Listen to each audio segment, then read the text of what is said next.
waste my life. I don't wanna waste my time. I don't wanna waste my life living in this world. With the Beatz. It's just some things, there's no going back. You know what I'm saying? jwoodbeats.com. Yeah, I'm not the one with the issues. I hear you. Now here is your tissue. If I'm moving too fast, I might have to dismiss you. And it's really too bad, cause I really will miss you. But I'm not the one with the issues. I left him at church when I made it official. I murdered the curse with my own benediction. Left God in the dirt, call it death of the fiction. Superstition will be served in eviction. Competition will be left in the ditch.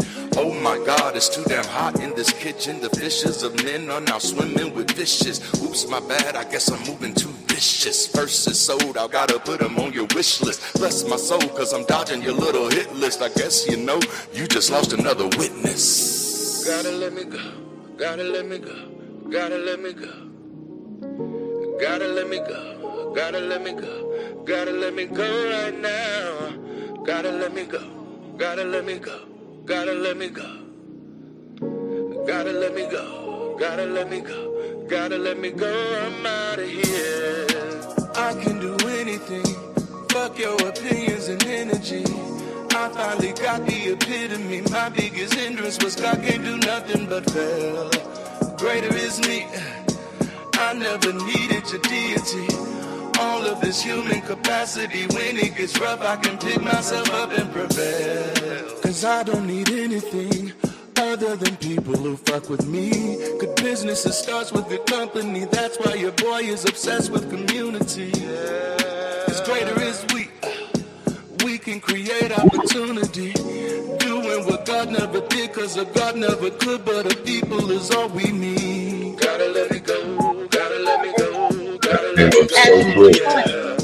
Gotta let me go, gotta let me go, gotta let me go right now. Gotta let me go, gotta let me go. Hey, squad. I just saw that in the chat, so I just wanted to say it. Remember you say Squad up. Yes. Happy Sunday, everybody. I hope you're having a positive, progressive, productive Sunday wherever you are, whether this is Sunday morning, evening, afternoon, night, whatever it is for you. Maybe it's Monday for you. I don't know. I'm still learning time zones.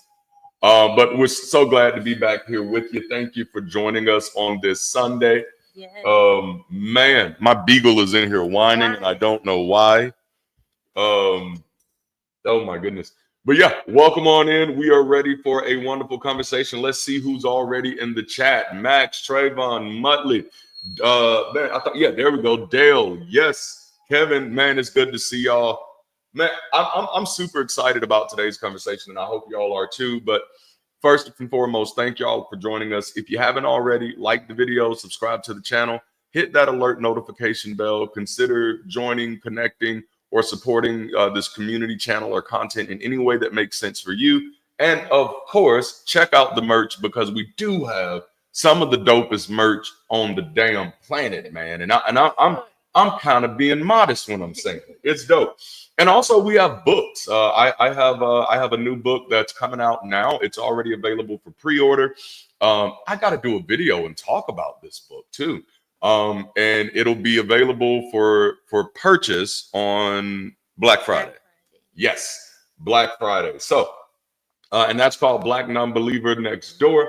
And I've got to do a video to talk about that. But that's just me talking about sharing what the first 2 years after deconverting were like for me as a pastor. You know, immediately from the moment I realized, like, okay, I no longer believe in this, I stepped down from the pulpit, and that was a church that I started, that I built from the ground up. So there was a lot involved there. So I'm sharing a lot of that. So if that has piqued your interest, you can go to Amazon and hit that pre-order. What's up, Greg? Great Sunday. I like that. Great Sunday. All right, so let's go ahead and jump into some Bridge City news. And all right, so of course, Discord groups, man. Listen, I am pushing the small groups as hard as I can, but we need people who are passionate about whatever it is that you're passionate about to build small groups around it on our Discord campus. We already have a few that have already been built out for you that are waiting for a few good people. to jump in there and show them a little love and tenderness, or in the words of Muttley, some love and sausages. Speaking of which, one of those groups is called Love and Sausages. So if you're passionate about food, sharing recipes, learning recipes, you know, whatever it is, Love and Sausages exists for you. Get in there, find out how to get involved. We also have a pride group in there for people who, for the members of our community who identify as LGBTQIA+. Any of those, we have a small group for you there. Please ask somebody and get put in. That one is not one that we throw everybody in, because we want these spaces to be safe. And so if you're interested, please reach out to me, or you can reach out to Trayvon Fox, who is in the chat. And we can definitely get you in there. Also, there is a Black group. I think I'm just going to change that to Black Non-Believers. It was called Black and African Homecoming. But there's a group for Black folk, Black, brown folk, Black non-believers. There's a group for you. If you want to get in there and talk about some sensitive issues, let's take advantage of this. The big point is, groups don't have to be limited to any particular thing. Whatever it is that you're passionate about, that you think that other people are going to have an affinity for, there's a group. I don't know if I've built it yet, but there's a group for people who are fiction writers, epic fiction writers. I don't know if I've built it yet, because that's one that I actually want to be active in, and I don't have the bandwidth yet, but I am working on this, you know, because I need bandwidth. I need bandwidth. But yeah, so groups. If you don't know where to start, reach out to your boy. It may take me a few days to respond, but I will, because I really want to push this. Also, watch parties. This is another thing that I'm really wanting to push from a more missional angle. You know, the groups are really about building community where we are, as far as online, and really building out the community experience, the campus experience. But the watch parties are more missional. It's really about growing the community. So that those of you who are watching can eventually have local hubs of community where you are. And so for those of you who have, you know, for lack of better words, the spirit to try something different, consider inviting somebody to join you for Sunday sessions to watch, you know, have some food, have some drinks, and watch and discuss the Sunday sessions in real time as a group. You can start there, and you'd be surprised how much that will build out. And if you are doing that, if you're hosting any type of watch parties, please let us know, because we want to support you. Speaking of which, also tell us where you're watching from. This is a thing that we've been very intentional about.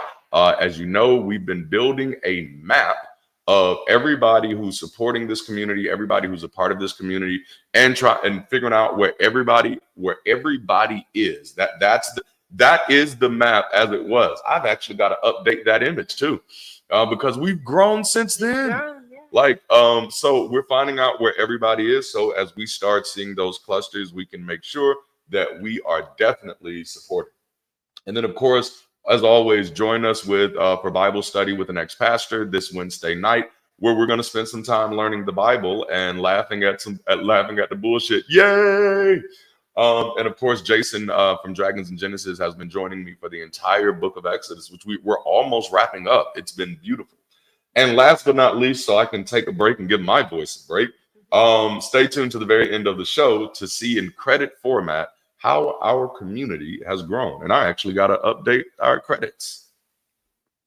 Yes, and I love them because it's nice and quick, but it lists as much as we can. We'll continue to add to it. Yes, for sure. As we grow.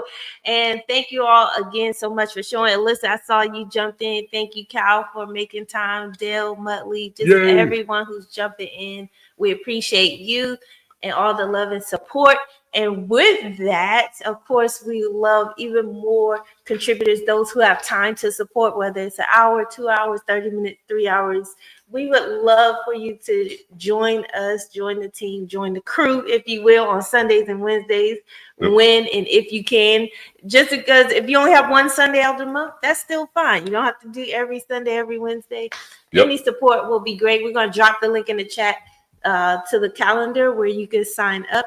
If you have any time. Also, as my husband mentioned, new merch has rolled out. You could go to windowshop.dodd.us, and that's window with a Y, and we'll drop that link in the chat as well.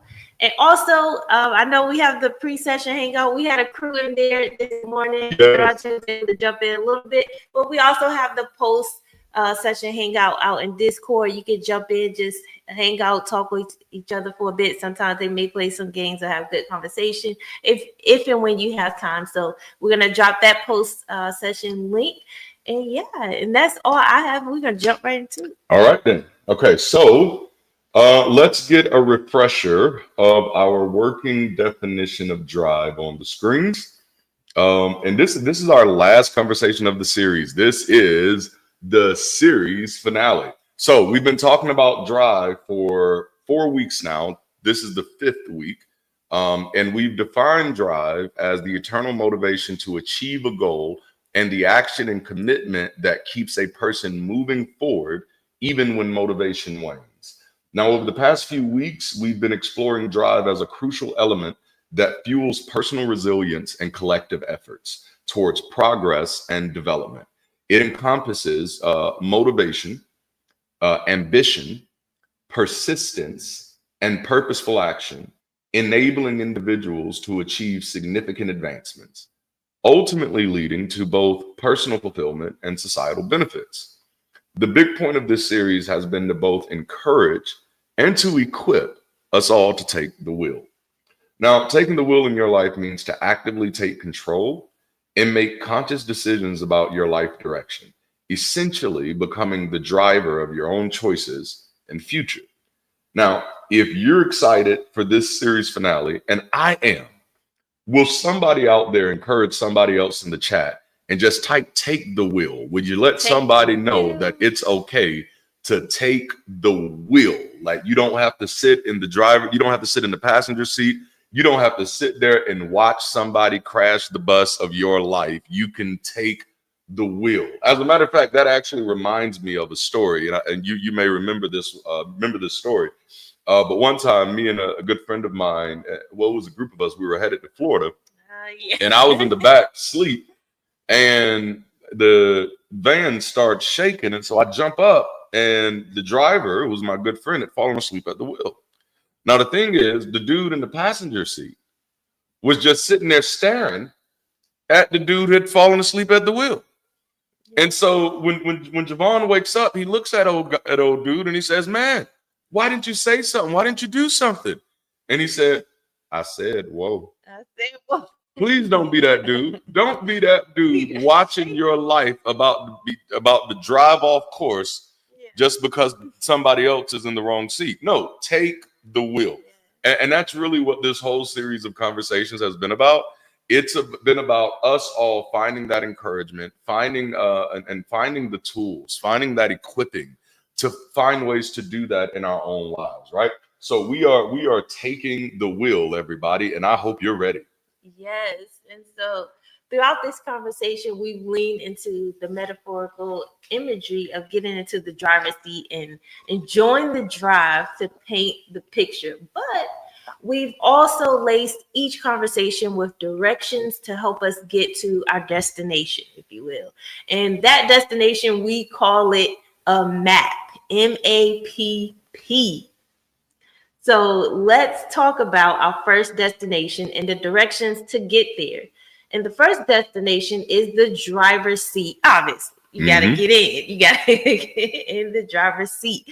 Knowing where you want to go and how to get there means absolutely nothing if you don't feel confident enough to get in the seat and take the wheel. So this whole series, we've been talking about the map to get our drive as motivation, ambition, persistence, and purpose. That's MAPP. That's that map. That's that map. Motivation, ambition, persistence, and purpose. These are the 4 components of drive, of internal personal drive.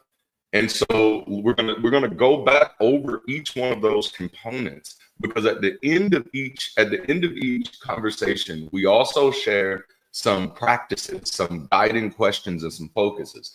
And we also provided some definitions. So let's go back to motivation, where we had our definition of motivation as a desire to do stimulated by reason, risk, or reward. All right. So either there is a reason that is stimulating this desire, or I have a reason. Like right now, much of my desires are stimulated in reason. Yeah. But that reason can also be risk, or it can be reward. Yeah. I'm doing this, and if you notice, we've kind of been building this conversation all year long, because once we go back to the trust issues conversation and we go back to the change your mind conversation, what we end up talking about are these spectrums of safety that we all tend to make our decisions based off of. But another D word that's connected to decisions: desires. Our desires are also connected to those spectrums of safety, and that's where motivation is, in that realm of desire around this idea of safety, right? And so that's what that is.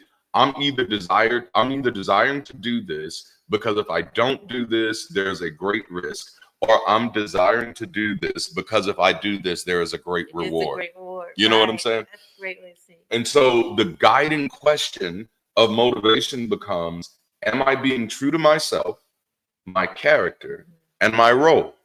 And when we open this conversation up, we dropped in. We started this with the idea of what's my motivation. Like that's what an actor has to go through, when they've been given a character to play. Now, in this case, you've given yourself a character to play, and that character is you. It's almost the why. It's the why. Yeah. It's your why. It's your who, what, when, where, why, and how. That's where your motivation comes from. It's you constantly asking the question, am I being true to myself? Now, in a course I designed a few years back, after coming to the conclusion that I had found no spiritual experiences that extended beyond the natural world in demonstration or definition, I defined spirituality for a while as self-work. Self-work. In other words, I defined it was the work that we do in and on ourselves in order to be a better service to our ideals, others, and the world we live in. And I was actually at the time that I was formulating that, I did not realize that Daniel Dennett had come to a very similar conclusion. And then there was another guy, I think it's William Dutoit, who his idea. Well, I'm taking a rabbit trail here, but it's a good one. His idea was, because everybody was using the word, I'm spiritual, not religious, and he was just like, nah. I don't think they understand the word that they're using, because spirituality, at least from a naturalistic point of view, always leads to service. And I love the fact that he put that. So that's just back in the back of my memory. But I was coming to this conclusion that instead of people seeking to be spiritual or whatever, which again, y'all know me, I don't necessarily have an issue with the term. I often have an issue with the definitions. Now, if we can get it defined, then I'm okay. But instead of using this very spooky or misunderstood term, I wanted to have something tangible and easy to understand to work with. And so self-work became that, the work that we do on ourselves, the work that we do in ourselves. It's the work we do to cultivate meaningful, connected experiences that give us both reason and reward. See how I did that? To keep rising and stay progressive. It's the work that we do to stay in pursuit of better, greater, or higher, and whatever that means to us. And to really make it make sense, I imagine the pillars of self-work as self-discovery, self-talk, and self-care. And so every Sunday in this series, we've seeded in a few naturalistic self-work practices and postures that may be helpful in working through each component of drive. And so for motivation, that practice was meditation and mindfulness. The practice and posture that we shared for motivation, if you're struggling with your motivation, okay, how do I get motivated? What's something I can do to get motivated? Now, there are plenty of people who are going to tell you, well, if you go pay $300 to go hear this motivational speaker, you're going to get motivated. And I'm going to tell you now, motivation doesn't work like that. You know what I'm saying? It's like almost like church. Yeah. For that moment, you have some juice and all good jobs, and then a lot of people leave with not knowing what to do. That's it. Because that's actually a really good call out, because most times that's people's answer. If you're feeling depressed, if you're feeling discouraged, if you're not feeling like you have everything you need, go to church, or go to this group or go somewhere. But the thing is, there is something there that might be making you feel better, but wouldn't you rather know what it is that's happening there that's lending to that, so that when you need to move yourself forward, that you don't have to be dependent on having to go somewhere else? Because at the end of the day, it's the experiences that they're creating in those spaces that's giving you what you may think is what you need. And sometimes, especially for church and for those not meditation, but for those motivational speakers, they are creating meditative experiences. You know what I'm saying? Go ahead. And they have sometimes I've seen Lisa Nichols where they do these sessions where they have their own breakthroughs. Absolutely, yes. We had in one session somebody, each person build and focus on all the pain or hurt or block. What's blocking them, and then they had to break the little brick. And then the person cried. There was one lady who broke through, and it was considered like her own breakthrough moment. And so you still have those instances.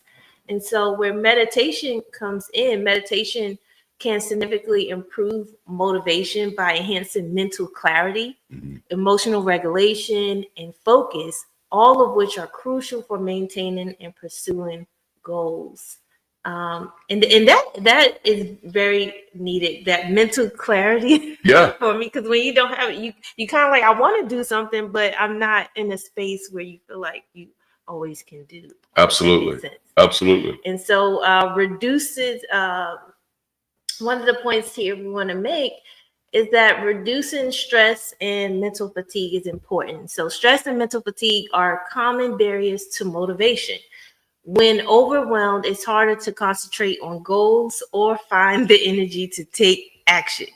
And so I definitely didn't know what that is when you feel like overwhelmed, or I got too much going on, got too much to do, got too much to handle. It can stop you from even taking action on what you know you need to. Like, you can have the plan mapped out, you could have mapped everything out and know what you want to do, know the steps, but you don't have the energy to do it, And so meditation lowers cortisol levels, the hormone associated with stress, and promotes relaxation. By calming the mind, meditation creates a mental space where you can focus on what truly matters. I like that a lot, because most times when people think of meditation, they really, because meditation has, evolved out of a sense of woo, right? I'll say it like that. Because it evolved out of a sense of woo, we often think that it is purely woo, but I often remind people that has been our relationship with science. That has been our relationship with natural development. It was our interest in alchemy that leads to the development of chemistry. You know what I'm saying? It was our interest in astrology that leads us to the development of astronomy. You know what I'm saying? And so, yes, while this comes out of a lot of woo things, we just kind of provided a little bit of science, just a little bit, is that meditating lowers cortisol levels. That's science. You know what I'm saying? This is what's happening to your body when you meditate. You are reducing or decreasing the levels of the hormones that are associated with stress. You know what I'm saying? Like, you're giving yourself what you need to, and that, to me, what coming out of Christianity and realizing the science behind some of these experiences became liberating for me, because then I was like, I can biohack myself. So meditation has definitely become like a damn near daily practice for me. Where I'm constantly meditating so I can keep my stress levels where they need to be, but also so I can, and I love how that ended, so I can refocus on what truly matters, so I can keep myself, again, the purpose is to be able to keep rising and to stay progressive. And that just made a point of when people say centering yourself. I think when people use that word center, all out here, and then it really makes more sense when you just put it. I love it. Yes. And so meditation can also foster a growth mindset. Motivation can waver when faced with obstacles or failure. A fixed mindset sees these as insurmountable, leading to discouragement. And we definitely know obstacles can jump in, and you can almost forget about what you were doing at the time when you're faced with those blockage there. And so regular meditation cultivates a growth mindset by encouraging a non-judgmental attitude toward experiences, including failures, which is important because you can see how you hear a lot of some athletes, those who were the greats, that failures become lessons for them, right? It's not a stopping point, but it's like a learning point. Yes. And so this perspective makes it easier to view challenges as opportunities for growth rather than reasons to quit. Yeah. And that's also really good because it's just remembering that, oh man, it's being able to expand yourself, you know, and that's one of the things I think we talked about in Please Don't Stop the Music, this idea of controlling the flow of information, you know, because one of the biggest principles out of that series was nutrition, which is dealing with the flow of information that we are so inundated with words, with emotions, with imagery, and we are sensory beings. So we are overloaded with sensory data from the moment we wake up, and this body absorbs like literally millions and billions of data per second, and all of that's information. And so I often remind people that when you start struggling with a lot of negative thoughts and you start struggling with a lot of negative ideas, one place you can start checking is, what has the information been like? You know, right. What has my information flow been like? And that's where meditation becomes really, really helpful, is because it helps you reflect on that. Yeah. And then Dale brought up a really good point. And that is, you know, I think one of the side effects of meditation coming out of Wu is that so many people still attach these strict ritualistic procedures to things like meditation. Oh, so meditation has to look like this, or it has to go like that. Mm-hmm. And I would say, because meditation has primarily been practiced by people without equipment to verify what it was doing, yeah. I don't think we can safely say what the right way or the wrong way is. Yeah. And so I encourage anything that helps you become more reflective and contemplative can be meditative. You know what I'm saying? Yeah. But the key is going to be intent. You know, people can be meditatively lost in a song, just listening to a song, and then all of a sudden you get so lost in the lyrics that you start, you know, you start kind of personalizing and internalizing things. Feeling that emotion. And so, well, more so just allowing yourself to think it through. So, like, maybe it takes you back to a memory, and because that's really what motivation is. It's learning how to get. Remember that the guiding question of motivation was, "Am I being true to myself?" Right. And meditation is that interrogation. That what is self? You know, it allows you to be both it allows you to kind of get into the observer seat of yourself without judgment. And that's the thing that people really struggle with, and that's what meditation becomes helpful for. It helps you.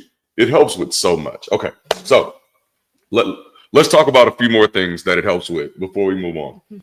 It also boosts dopamine levels. You know, and these are things. Man, again, this is the science. Dopamine is a neurotransmitter associated with reward and motivation. Low levels of dopamine can make it hard to feel driven or enthusiastic, right? So don't you love it, like that in these type of conversations, you know that you're a part of a community where if you say, man, I've been feeling unmotivated, I've been feeling a little down, I've been feeling a little discouraged, where you're in a part of a community where we're not going to say, well, that means you need to pray.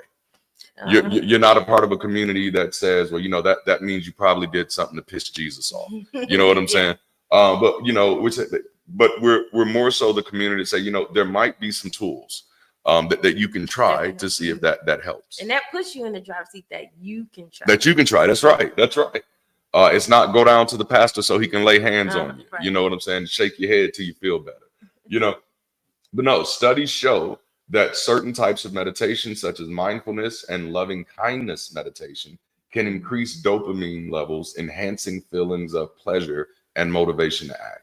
And that's the real thing. That's the real thing to me, that again, this is what kind of led to my weight loss. This is kind of what led to a lot of things, a lot of changes for my life, is realizing that, oh, I don't need to be a scientist to understand the science behind me. Yeah. You know what I'm saying? And that, again, y'all know I have thoughts about the public education system, but I wish that when I was being taught science in school, that they were teaching me the science of me. Like, this is how your body works. You know, like we need to change it from this is how the human body works to this is how our bodies work. This is how, because like now just knowing that there are certain things that I can do to shift my chemicals, to shift my neurons, that there are things that I like, that's awesome to me. Like to know that I can program myself to a certain extent, right? Like, to a certain extent, I don't, there's certain things that you need different types of assistance for, but to a certain extent, like, no, I can hack myself. I can reprogram myself. And so meditation has been one of those practices that I've been able to adopt to me, that has put me in a better position to be my best self. And number one, for me to even figure out what the fuck that means for me. Because because you have to think, for so long in life, you determine who you should be based off of what other people think. You determine who you should be based off of other people's rules. And so me deconverting was me finally figuring out, who do I want to be? And whoever I want to be, I want it to be for good reason. And so, like, again, that goes back to that conversation in Alexandria in 2015, where I'm like, I realized that I eat without reason. And I said, I don't want to be that type of person. I don't want to eat without reason. I'm not saying that people who do that are bad people. I just said, for me, the way that I want to live my life as an intentional person, I want to understand the reason that I am doing things, because in that reason, I can find routine. In that reason, I can find ways to reward myself. In that reason, I can find risks to avoid. When I understand the reason, then I'm not surprised when the doctor says, bruh, your blood pressure is all the way up here, because I've been engaging with the science of me. So when I talk about self-work, I'm not talking about anything from anybody's guru bag. We're talking about the stuff from the science. This is stuff that many of us should have been taught in school. It should have been. You know what I'm saying? Earlier. Yeah. Come on, kids. Let's boost. Come on, kids. Let's boost our dopamine levels. Like, this should have been language in third grade. You know what I'm saying? Like, right before nap time. That's what we should have been. But some people consider prayer motivation, so they're like, let's have a prayer at the beginning of school. Oh my goodness, it's the prayer is so, like, nothing deflates a crowd like when I say deflates, nothing deflates motivation like public prayer to me, because it never really, prayer just makes you feel like God is gonna handle it. You know what I'm saying? And motivation doesn't work off of knowing somebody else is gonna handle it. Motivation comes from knowing that you can handle it. You know what I'm saying? Get in the ring. You gotta get in the ring. You gotta get in the ring. All right. So, but also motivation kind of meditation helps to promote a sense of purpose. Motivation thrives when you have a clear sense of purpose. Without it, tasks can feel meaningless and uninspiring. And honestly, there's nothing anybody else outside of you is going to be able to do to make that feel more meaningful for you. And that's a hard line to kind of show people. You have to be the meaning maker in your life. I gotta say that again. I felt like we had that at the slide one time. It might have been like you have to be the meaning maker in your life. If like, because especially when your motivation is impacted in areas that are things that are absolutely critical for you to be happy, the things that are critical for you to be successful, you know that there are things you're going to have to do to get there that may not be fun, that may not be popular, that may not feel cool, but you have to be able to assign meaning to the unfun things, because you realize that unfun and fun is just a social construct of choice. Anything can be fun. You know what I'm saying? Like I like, honestly, okay, I'm a little different. I thought about this one day, because I remember everyone like, oh man, I want to go do this. I just want to have fun. I just want to have fun. And then I was thinking about all of the things that they wanted to do to have fun. And I was thinking about our particular socioeconomic situation. And I'm like, everything you describe is fun just sounds like blowing money. Money. It just sounds like I got this money and I want to spend it on something else, because I'm tired of spending it on stuff I need. So I at least want 1 week where I don't have to spend it on stuff I need. And I'm like, okay, I kind of get that, but that's not fun to me. Losing money is not fun to me. I don't care how many drinks I got to have that weekend. You know what I'm saying? Coming back broke is not fun for me. You know what I'm saying? You know what I'm saying? Like, so I really started sitting down and challenging what I started thinking was fun. I was like, no, what's fun for me is having a good time and not being broke at the end of it, not being depleted at the end of it, and not being further from my goals. Achieving my goals is fun for me. And so, believe it or not, and I know this is going to be hard for some people, I don't need a break from trying to achieve my goals. I'm because I know the reason that I'm achieving. Man, this is I know, like, this like beast mode for some people. Some people can't understand that type of focus, but it's just like, no. If I need a break from the life I'm living, I'm doing life wrong. Yeah. You know what I'm saying? If I'm not saying that in a downish judgmental way, the majority of us are doing life wrong. In the sense that we haven't done what? Taken the wheel. And so, like, it was like, dang, Darante is like, he's in overdrive. I know, because I'm driving. You driving. I'm driving. No, I'm going fast on purpose. I'm pushing the pedal on purpose. I'm not waking up every day on accident saying, oh, I just so happen to have something to talk about. No, I am making sure that I have something to talk about every day, because I told y'all I'm in the fast lane. I've taken the wheel. I am driving. And it's a lot of that has come from meditation, because meditation has allowed me to recraft what's important to me, what's fun to me, what I get my energy from. You know what I'm saying? So no, I get energy from seeing myself get stuff done. Oh man, that shit turned me on, bro. I be like, damn, nigga, look at you. No, like, I get energy from seeing myself get stuff done. Is it hard work? Is it a lot of work? Yes. But what other work is there but hard work?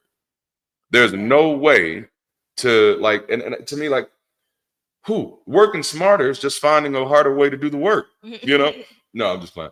But in a very real way, it is. That's the conundrum of that, is that working smarter is often finding a more complex way to do the work, which is another way of saying hard. But that's how you manage it. Sorry, I had to kind of go through there. So you get that sense of purpose. You know, meditation helps you reflect on your priorities, your values, and your life goals. It provides the mental clarity needed to identify what truly matters to you. And like, that's the please listen to me, as a community, the biggest work we're going to have to do, the most important work we're going to have to do, is helping people get comfortable self-identifying. You know what I'm saying? That's going to be the biggest work. Like, that's what we robbed people of as a society. That's what we robbed people of as a civilization. That's what we rob people out of cultural Christianity. Our way of being as a species, ever since we've learned how to talk, is to tell other things what they are. And what to do. You know what I'm saying? That's our whole thing. You know what I'm saying? Foxes may not even call themselves foxes. You know what I'm saying? You know, orcas may not call themselves orcas. We just like labeling shit. We like naming things. You know, ever since naming and claiming, right? Ever since we've become a species, we like naming things. You know, from the moment a child is here, we tell it who it is. You know what I'm saying? We give it a name. We give it a trajectory. We would tell it who it's going to be. And then once the time it gets into school, we tell it who it needs to be, who it should be, who it shouldn't hang around, who it should hang around, what it should aspire to do, who it should aspire to become. We attach all of these things, and we don't realize that. And I'm not beating us up for this, because what other options have we had? You just let the baby name itself. I don't know. But I'm saying, because we've done all of these things, we don't realize that we've made it extremely uncomfortable for people to self-identify. Yeah. It's extremely uncomfortable for people to explore the question of, who am I? Do I really like this? Do I really want that? Do I really even care about this? Does this actually matter to me?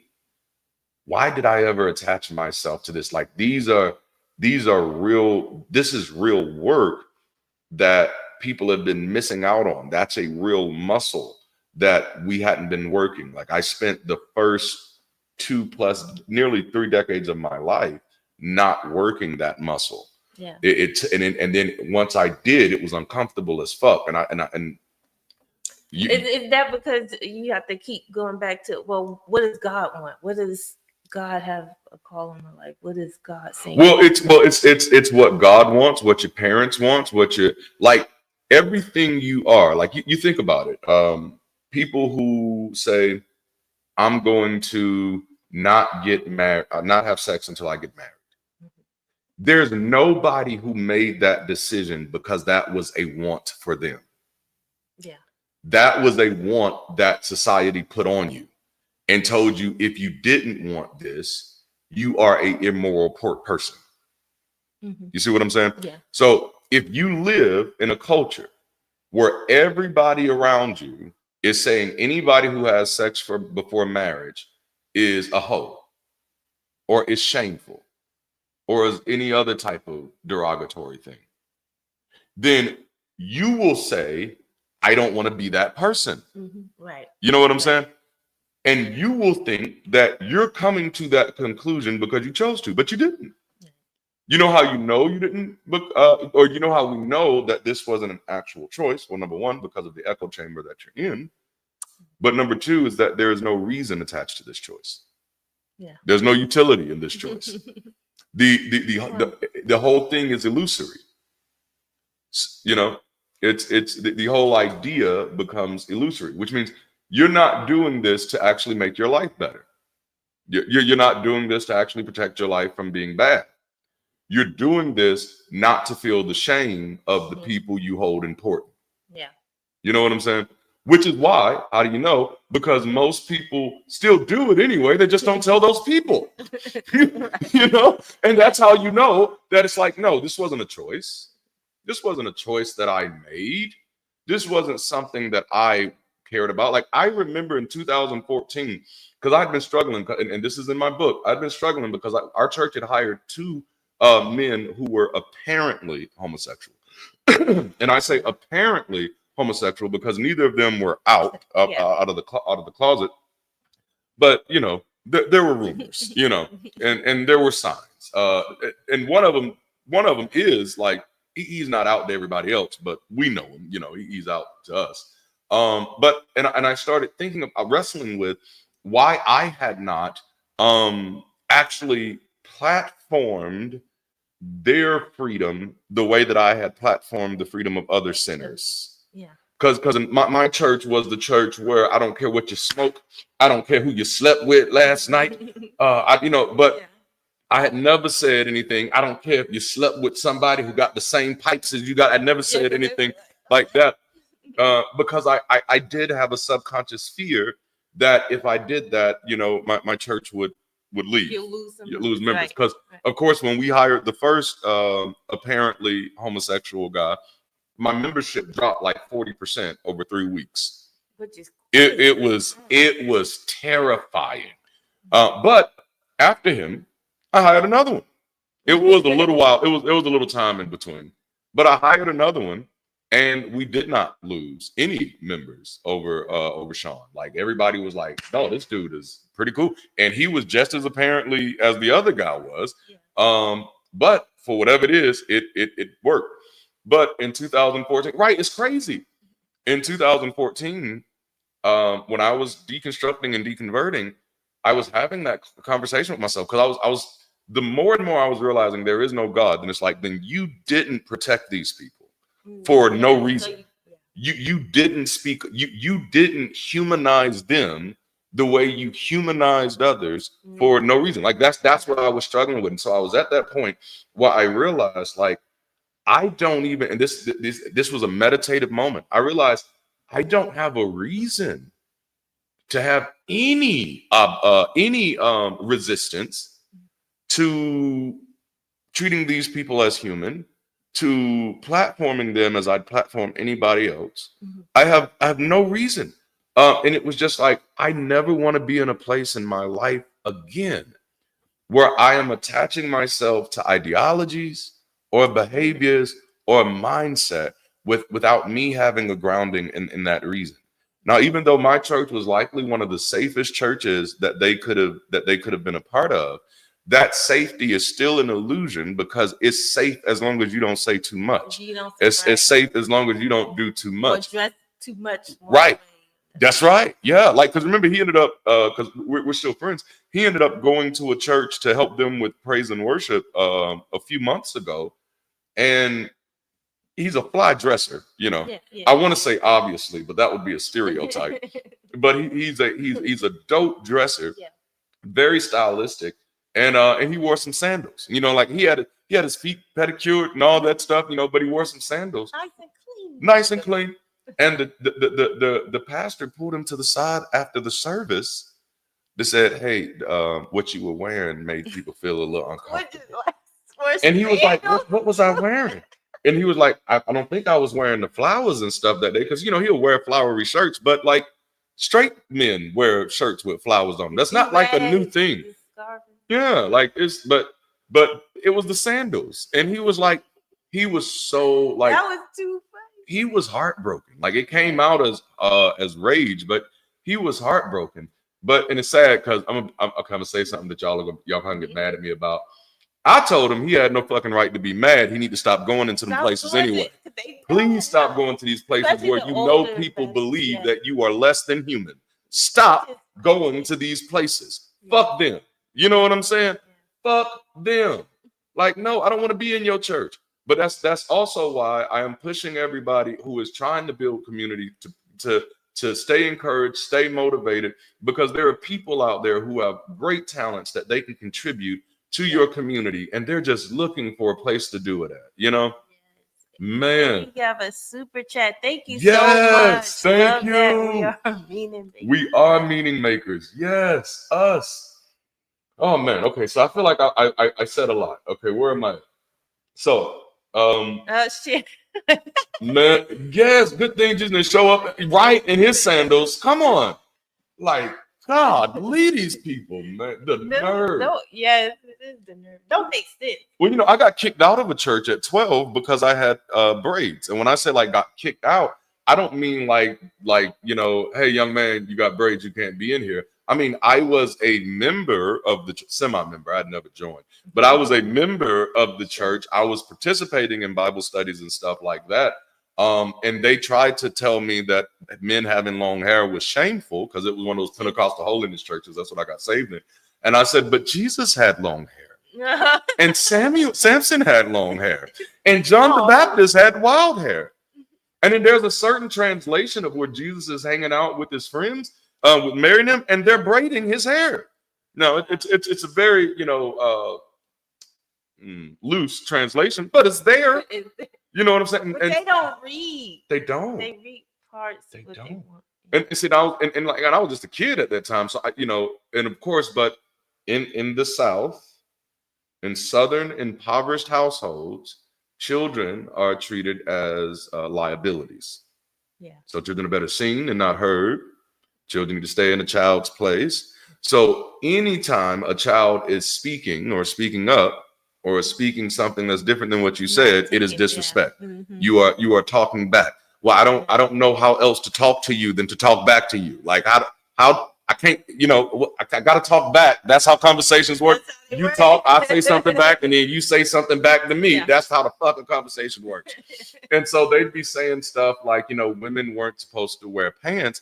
And I was like, but nobody wore pants in the Bible. So I couldn't understand how you could build that bridge of contemporization where there was no fucking bridge. Yeah. Everybody was wearing dresses in the Bible. Jesus was wearing a fucking dress in the Bible, or togas. Everybody's wearing togas. There were no pants. Pants are fairly recent, And you would think they would want people to wear pants as far as the ladies go when they have an issue of people covering up. So that never makes sense. Right. And man, it's insane. It's insane. I never understood.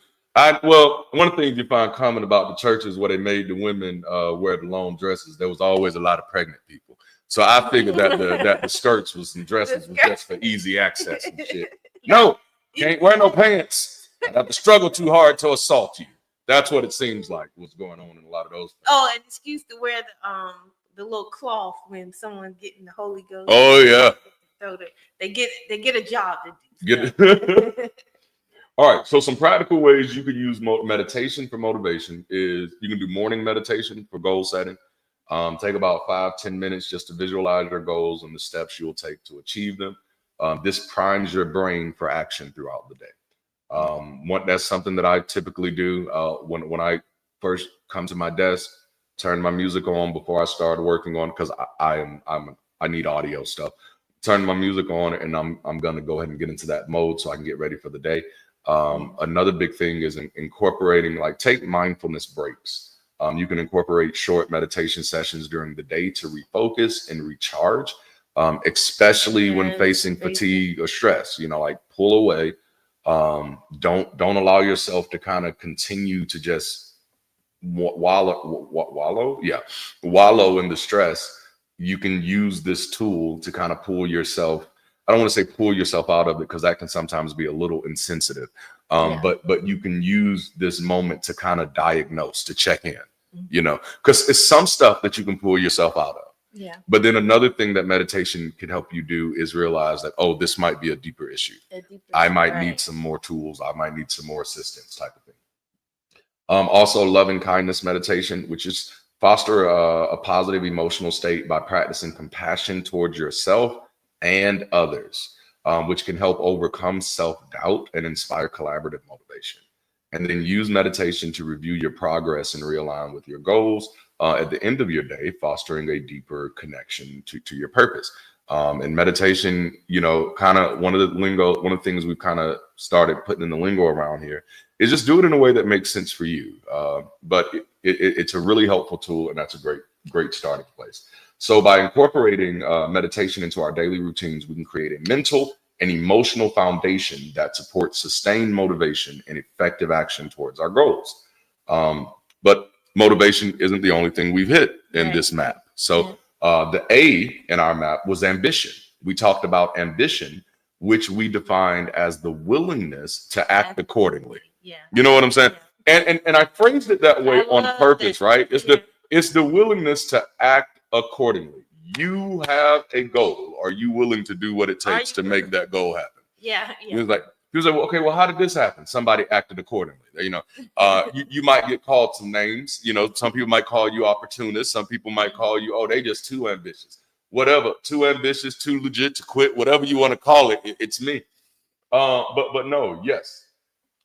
We define ambition as the willingness to act accordingly. And the guiding question for that was, am I capable of following through? Yeah. That's the question. Am I going to do this? Right. Am I going to follow through on this? Am I going to finish this? That's where ambition comes from. The practice that we gave for ambition was affirmation and acknowledgement. Affirmations can significantly improve ambition by fostering a positive mindset, reinforcing self-belief, and creating a mental environment conducive to pursuing goals. We all participate in self-talk, right? Yeah. Affirmation is just being intentional and directional about it. This is, I think, for a lot of people, self-talk is an area that deserves a lot of attention. Because the thing it can be so insidious because self-talk is not always out loud. Yeah. You know, but what I find when I do get to work with people on their self-talk, which is it's hard to get there because people sharing with you their self-talk, they have to be, that's an extreme place of vulnerability because these are the things that I say to myself that nobody else hears. You know what I'm saying? And what I often find is that people are fucking hard on themselves. Like their self-talk is like, oh my goodness. But that's where you get to a place where there's a bunch of triggers, where there's a bunch of trauma, there's a bunch of fear. A lot of that stuff started internally. That is their self-talk. And so affirmation is incredibly helpful because it's you getting intentional about saying stuff to you that's good for you. You know what I'm saying? It's you getting it's you getting intentional about changing the thermometer of your self-talk, you know? And that's because again, it's affirmation that's going to help that ambition. Meditation can get you clear, it can get you motivated, but to get that ambition, you're going to need a little bit more.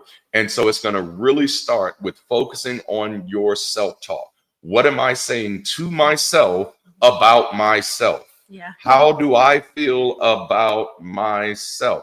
And do you see how why meditation is so imperative for this? Because you want to have a clear view of yourself before you just start speaking to yourself.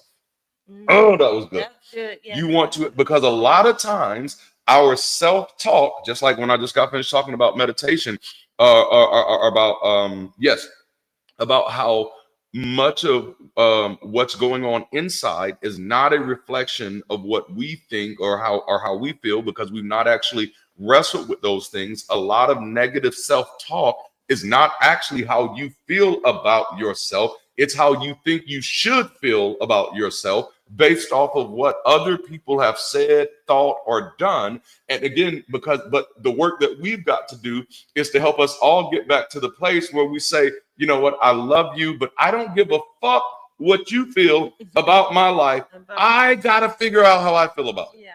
And that's what the meditation does. And once you figure that out, you can make sure that your self-talk, you can do the work to make sure that your self-talk is in alignment with what you feel, not what your mom and them feel, not what your father and them feel, not what your cousins, not what your aunties and your uncles, but know who does DaranteLaMar want to be. There may be things in my life that they're upset with.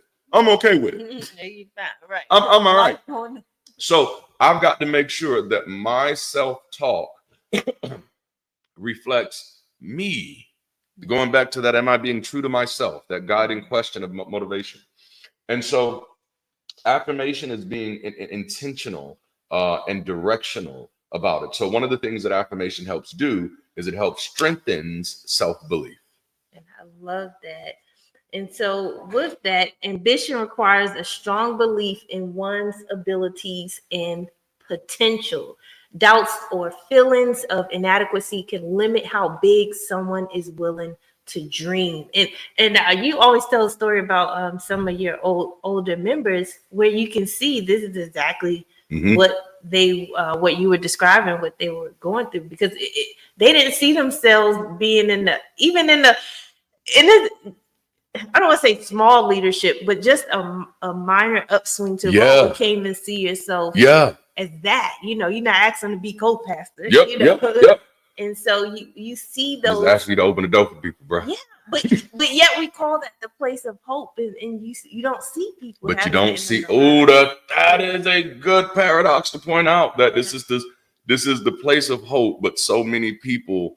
That this is where people get robbed of really that sense of hope in themselves, because they always this is This is where people constantly feel unqualified to do the smallest things. Right. And a lack of confidence, because so much you hear, keep your head down. We're more so taught humility in a way that decrease who you are. Yes. Like you have to bow down in order to be lifted up, in the sense. Yes. You're never really lifted up, because get on your knees. And it's like, no, stand up. Stand up. Lift up. You can't.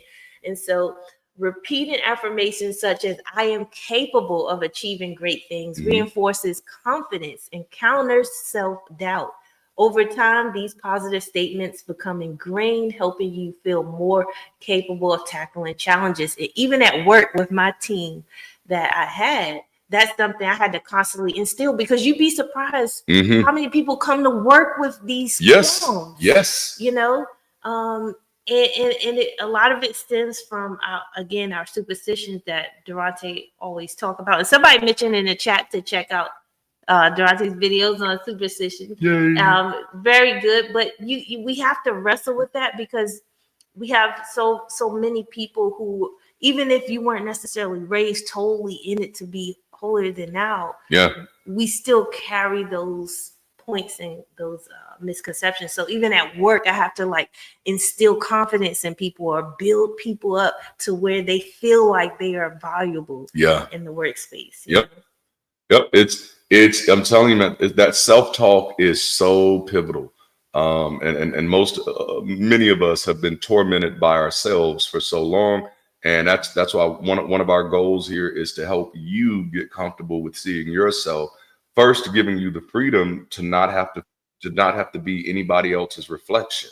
You don't have to be a mirror to anybody else's ideas, identities. You are a unique individual, and we have to be able to get people back to that place of safety. Or it's not even a back to a place. It's a place we've never been before. It's a step into a new direction, a step of not needing anybody else to be a reflection of me in order for me to feel comfortable with their journey, you know. But it's so important because, and it's also reminding people that going back to that biohacking, that programming, that I am whatever I say I am. Yeah. And if I wasn't, then why would I say I am? Okay, I'm sorry. But no, like it literally, like and that's why I love the example you gave, you know, affirmation such as I am capable of achieving great things. No, I can learn this. You know what I'm saying? I can learn I am fascinated about learning new things. These are all different types of affirmations that there's no magic in it. There's nothing spooky there. You are just reprogramming yourself. No, I'm going to think positively about myself. I'm giving myself a new script. I'm giving myself new understanding. And this isn't something that's going to happen overnight, but the more my brain hears me saying this, the more my brain hears me saying, oh, Darante is capable. You know what I'm saying? Then my brain is kind of metaphorically, I don't want to stretch this metaphor too far, but my brain is kind of getting an assignment from my words. Okay, Darante, oh man, for the past 3 weeks in a row, Darante has been saying that he is capable, that he is learning new things. My brain then becomes more attentive for opportunities to learn new things. My brain then becomes more attentive, which means I then become more mindful of the opportunities to do so. I become more motivated to do so. So it's that training. Another thing to point out is we see people, even on social media, when people are doing great things or achieving their goals or hitting marks, anything, we see a lot of wording. Oh, that's their natural talent. They were born to do this, or they're unnatural. They're not natural. They're not human. And I think when people say that, they picture themselves that, oh, this person is somewhere all the way over here and I can't do what they do. But I love the phrasing you use. People, whatever people can do, people can do. That's it. And so if we get those wordings out and understand, like, no, it's not unnatural talent, or they're not human, or they were born to do something. They worked very hard. You know, and practice. They did the work. They did the work to get it done, and so can we. So absolutely. That's a good point there. But affirmation also rewires negative thought patterns, as we've been talking about. Negative self-talk can sap motivation and prevent individuals from setting ambitious goals, right? Because you can have goals, but then there's another level. There's levels. There's levels. And y'all know, like, if you haven't realized that what we're trying to do with the Bridge City community is ambitious, then I don't know what to tell you. Like, we're trying to build, like we're this vision, this mission to build community beyond superstition, this is kind of ambitious as fuck. And you know, and then we're trying to like actually not just build it online, you know, but I've committed myself to the laborious task of investing and making sure that we're building local hubs of community everywhere that we can. Yeah. This is ambitious, right? Yeah. And so this is why we kind of have these type of conversations, because we need you to know, it's okay to be ambitious in this community, right? Because we're going to need your ambition. We're going to need that. We accept it too much, right? Yeah, for everybody who's been accused of doing too much, you are welcome here. As a matter of fact, I am known for doing the most. Hey, I'll let you boy. And so we have to replace the negative self-talk. So get out your mind. I'm not good enough. I'll never succeed. Because that can limit your potential. Mm-hmm. And I think when you get there, you'll never succeed. That's a little extreme. Oh, yeah. Especially when you pass never 20, is always extreme. You're living your 20s, you're in your 20s, you're in your 30s. You have to achieve something to get where you are. So to say like you'll never succeed, it's well, that's one thing. My self-talk was horrible when I was a believer, right? When I was a believer, my self-talk, I mean, like, oh my, when I say it was horrible, it was horrible. And it wasn't just the stuff that I said to myself, but it was stuff that I said about myself, not just in the sense of, oh, you're bad, you're this. It was more stuff like, I don't know how I'm going to make it through this. Mm-hmm. Oh man, this is the worst it's ever been. I don't know how I'm going to make it out of this. Oh, this is so heavy. I can't take this. I can't take this anymore. Like there was a lot of that. Over like what I'll call now, and since I'm talking about me, I'm not being insensitive, but what I call now like first world issues. Like these are first world problems. Like, you know what I'm saying? Like anybody who's dealing with some real shit would be looking at me like, dude, if you don't get your ass, you know what I'm saying? Like, and so what I begin to realize, and I think I talked about this in one of my earlier shorts, is that I had become so used to giving God glory and credit for anything positive that happened in my life, that I was not learning how to interrogate my contribution to the positive things that had happened in my life, which also meant I wasn't learning how to count my wins. Nor was I really even learning how to take credit for my wins, because I was giving all the credit away. But like, if you're giving all the credit away, when you need to pull on the credit to make it through, you don't got none. Yeah. So I'll sit there. I can't do it. But God, I know you can. And I'll trust in your word. You know what I'm saying? And though you slay me, I'll trust you. And nevertheless, not my will, but your will be done. Though you slay me, like, how do we listen? Oh, it's some stupid shit. Well, I mean, the person who says that is saying that after God has agreed to, after God has agreed to let the devil curse Job. But hold up, no. Okay, here's something I just realized about that story. God agrees to let the devil mess with Job. God removes his edge of protection. But it's God that kills Job's kids. Wow. You know what I'm saying? So it's like, you didn't even really need the devil to do this. Like, it just sounds like you really wanted to fuck with Job and just say, hey, devil, come help me out a little bit. Yeah. But okay, so no, it's horrible. It's horrendous. And it wasn't until I realized, like, when I was officially deconverting, I started realizing, like, dude, you made it through worse than this before. Mm-hmm. Dude, you've been through this situation before. And what you're really mad at is that you're here again. Right. So let's figure out what we need to do to not be here again. And then if we just so happen to get here again, let's remember we know how to get it right. We know how to get out. Yeah. Like I am definitely 100% that person now. Yeah, for sure. So we're not a fit. That kind of releases fear when you work on that. Oh yeah, it does. It does. Like what am I afraid of? Yeah. I know the consequences. I know the variables. And there is no Superman out here who can protect me from the consequences. Right. Nobody out here to protect me from the variables. Entropy is a real thing. You know what I'm saying? And so once the expectation of a God who has the whole world in his hands faded away, like life became fairly clear for me. Like I always use the adage, I like to say, space apes on a floating rock. Yeah. Like for me to expect anything is out here being benevolent to me, or that anything should work in my favor just because I want it to, is highly superstitious. We are in the Badlands. You know what I'm saying? Like we're an abandoned colony. You know what I'm saying? Like the rest of the universe, if there is such a thing, doesn't even want to fuck with us. They've just left us over here by ourselves this whole damn time. That's how isolated we are. And so that's an achievement by itself. I know, right? Life is here. Life is here, you know. And so I removing that idea removed all presupposition about life for me. Yeah. There was no longer, once God faded away, there was no longer, well, a life is supposed to be like anything. Well, the world is supposed to, like, all of that was gone. It was just like, this is the world as it is. This is what we got. You know, like, I like for it to get better, and I'm gonna do the work to help it get there. But that's what it takes. It doesn't, hoping won't get us there. Working with.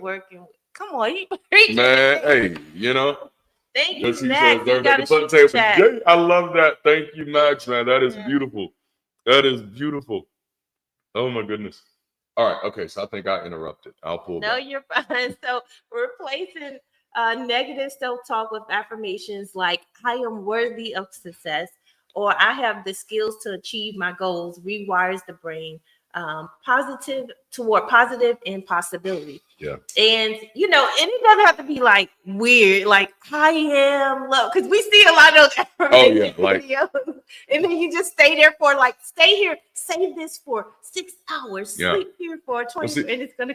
The key thing about affirmations is they need to be true. Yeah. You know what I'm saying? So like, you know, like I hate the affirmations where it's like somebody says like, I am wealthy. I have millions and millions and millions of dollars. Like that. Well, let me tell you something. Money doesn't speak English, okay? So it doesn't speak at all. So you can say that shit all you want to, and it's just gonna lay wherever the fuck it's laying at. Yeah, that's not how that shit works. Yeah, you do affirmations. I am loved. Somebody is falling in love with me right now. Okay, you can say that shit all you want to in the mirror. But if you're not actually out there building relationships with people, none of that shit works. Which is why, and thank you for highlighting that, because that's a real issue. That's one of the reasons why meditation and affirmation gets such a bad rap, because there is so much woo out there that's attached to it. And no, it's affirmation is not name it and claim it. It's not, if I say this will happen, this shit will happen. No, that's not. And actually, Christians got really close there. Because they said prayer may not change things, but it changes you. And that was the most accurate they could have ever gotten.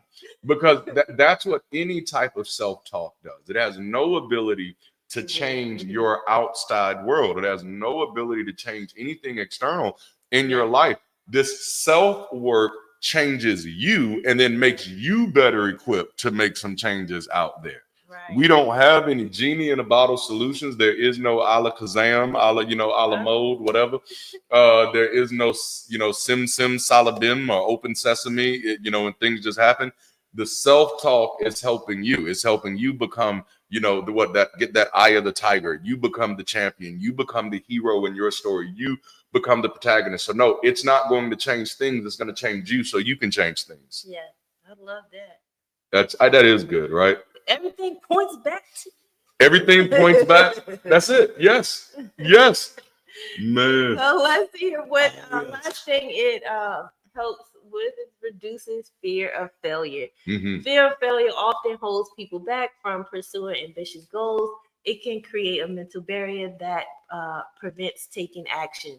Affirmations like every failure is a step closer to success, or I learn and grow from every experience, help reframe of failure as a necessary part of growth, making it less intimidating. And that's what I took away from when I was an athlete and I was performing and competing. That's one of the ways where it didn't scare if I failed or if I fall or anything like that, because if I continue to build, I can continue to build on my skills. That's it. Yeah. Well, and that's another good call out about, because athletes are really good about affirmations. They don't always use them that way. But coaches often have their teams doing affirmations, even when it's not. And see, the woo has made us think that these things only exist in this sort of soft environment. And that's nice. That's nice. But it can also exist in more assertive or even aggressive environments. War times have used those, old times when they used to have the chants in war. That's affirmations. You know what I'm saying?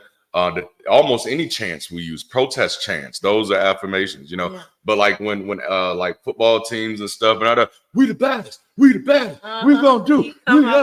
This is, the rap is all affirmation. This hype man, the hype man, that is the affirmation specialist. The hype man at the rap battle is the affirmation specialist. Okay, but no. So these things, and that's what I like. That's why I like moving away from, again, I don't have a problem with the word spiritual, but moving away from those superstitious, supernatural implications, because then we can just get into these things where, like, hey, the rules was all made up. None of that shit matters. You figure out how to do this in a way that works for you. I love it. Oh man. All right. So practical steps to use affirmations for your ambitions is be specific. So tailor your affirmations to your personal goals and inspirations. Instead of I am successful, try I am building a successful career in whatever field that you're actually in. Now, if you're not in that field, you don't need an affirmation. You need an application. Okay. Because again, affirmations can't make things true that are not true. That's not how they work. But like, you can say, I am working towards getting into this career. I am diligently working to become, like let's say like buy. Then you gotta add buy. Right. So you turn it into a SMART goal, But like, let's say if you want to become a doctor, but you've not gone to med school, so your affirmation doesn't need to be, I am becoming a doctor. Your affirmation needs to be, I am going to get into med school. Yeah. You know what I'm saying? I am doing what it takes to get into med school. That is a positive imagination, because remember, an affirmation is almost like an assignment to yourself. You're telling yourself, you're holding yourself accountable. I'm going to do this, right? And it has happened. There has been, it was a black male doctor. He didn't become a doctor until like in his 50s. Absolutely, yes. So there's still time. We have this like there's no time limit. Oh, in my 20s, I missed out. Ain't no time limits until you dead. Biology is the only time limit, right? That's something that humanity has proven over and over and over again, is that literally age is nothing but a number. If you are still alive and you have a goal, don't unless you just know for a fact you're gonna be dead in a few years, don't let nobody stop you from going for it. Yeah. Because like just achieving your goal, you have no idea how healing it is to achieve your goals. Yeah. Man, doing all that other stuff to make other people proud, that's nice. But when you do stuff that's actually, that when you achieve a goal that you set for yourself, I'm telling you, if you're not doing that, you're missing out on some superpower, man. If just set a small one and hit it, and just to see how you feel. It's like crack, man. I'm telling you. Let me stop. And it's perfect timing because you're getting into 2025. You know what I'm saying? We got a lot to deal with. You're gonna have to survive in 2025. Oh man. If that Mike Tyson fight wasn't an example, I but also affirmations, it's a repeat regularly thing. So affirmation is a practice that if you're going to adopt, it's one that you need to do regularly. But the beautiful thing about it is you're already doing self-talk regularly. Ever since we've been talking, we've been self-talking. You know what I'm saying? Babies come out self-talking. They already thinking about, our youngest should be. Right? So, it's repeating regularly. So remember, affirmations is just about making your self-talk more, the self-talk you're already doing, making it more directional and making it more intentional. I want to use my words to help me. This is something we used to tell people when we were training people to do their interviews for jobs and stuff. And even just training people to increase their performance at work, is to learn how to stop losing words. Like, you get to choose which words you use. Don't use losing words. You use winning words. which, you know, these are lessons we've all been learning since we were younger. You know, why can't when you can? Yeah. You know what I'm saying? Yeah. Find a way to, you know. But that also goes back to people not believing in themselves and not believing in their own capacities. But we've had a lot of reasons to doubt our own capacities. We've had people tell us you're nothing but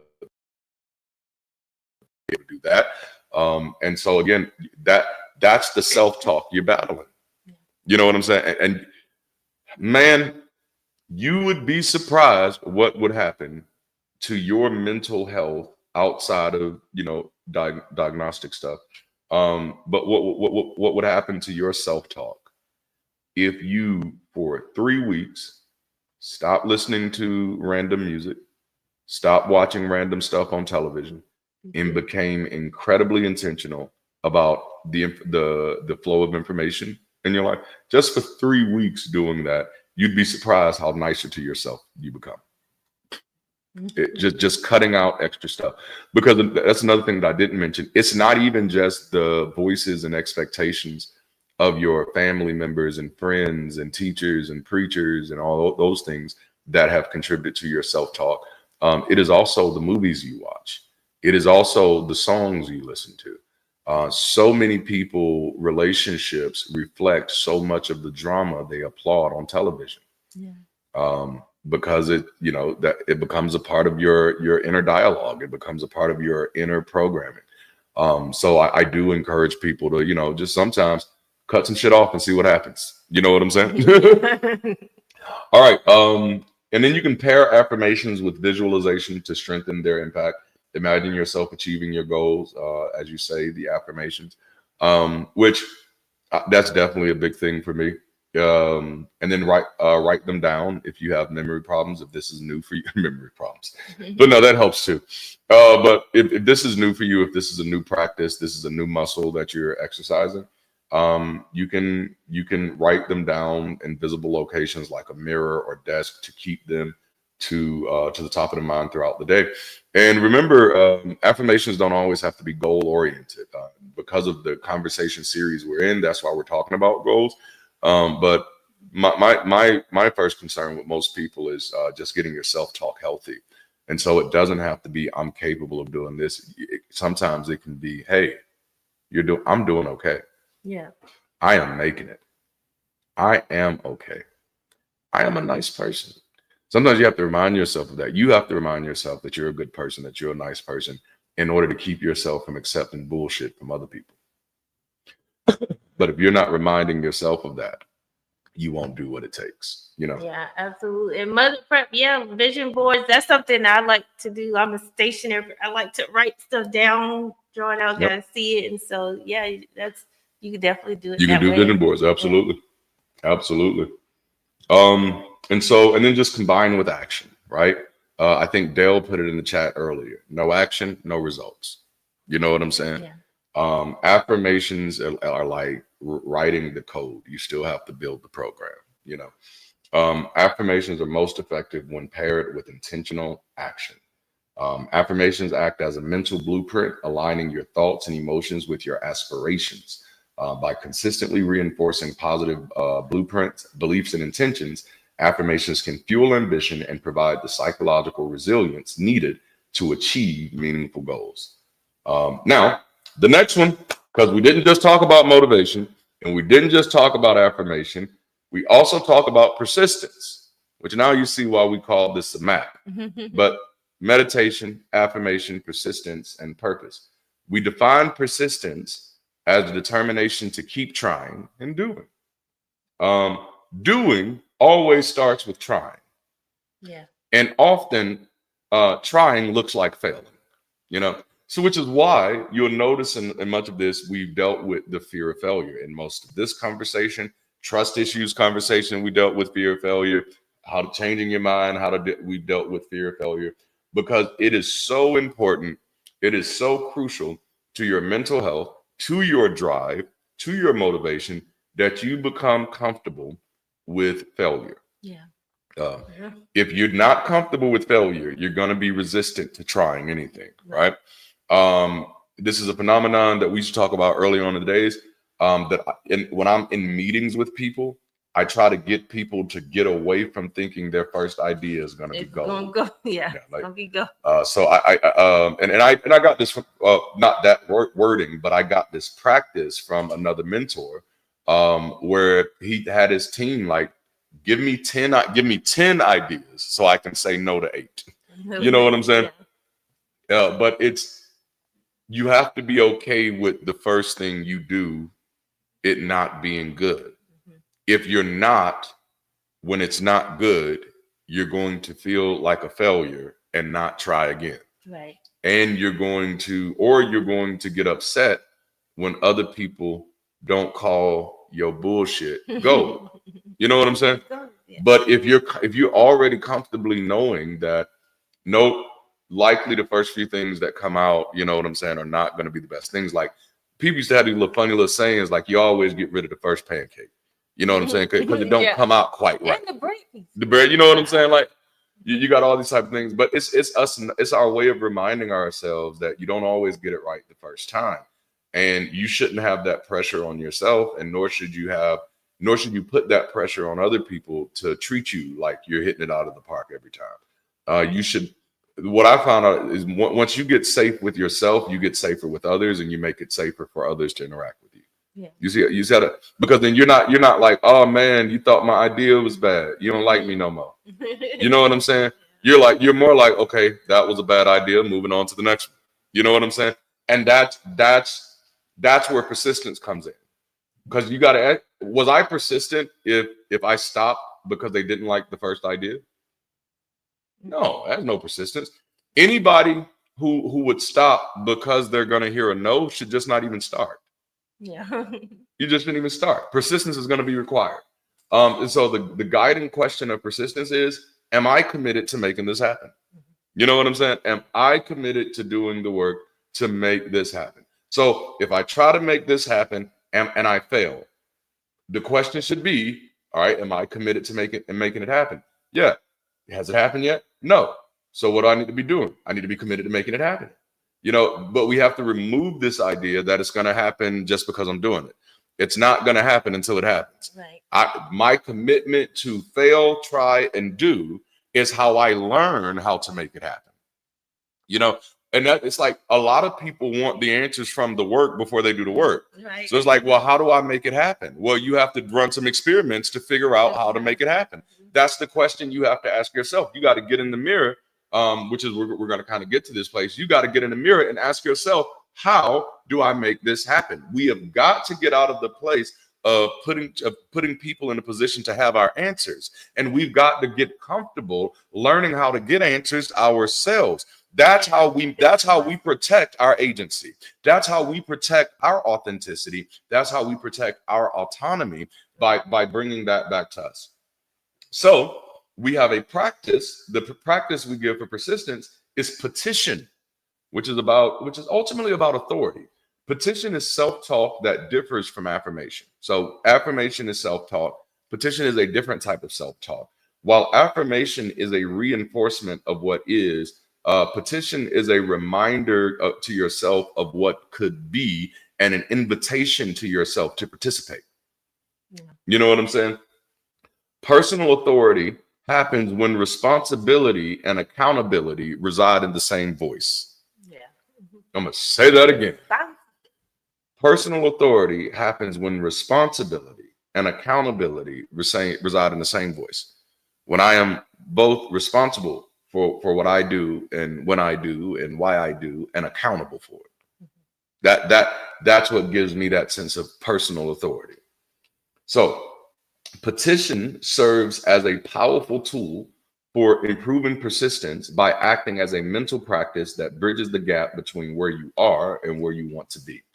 While affirmations focus on reinforcing the present reality, I am capable.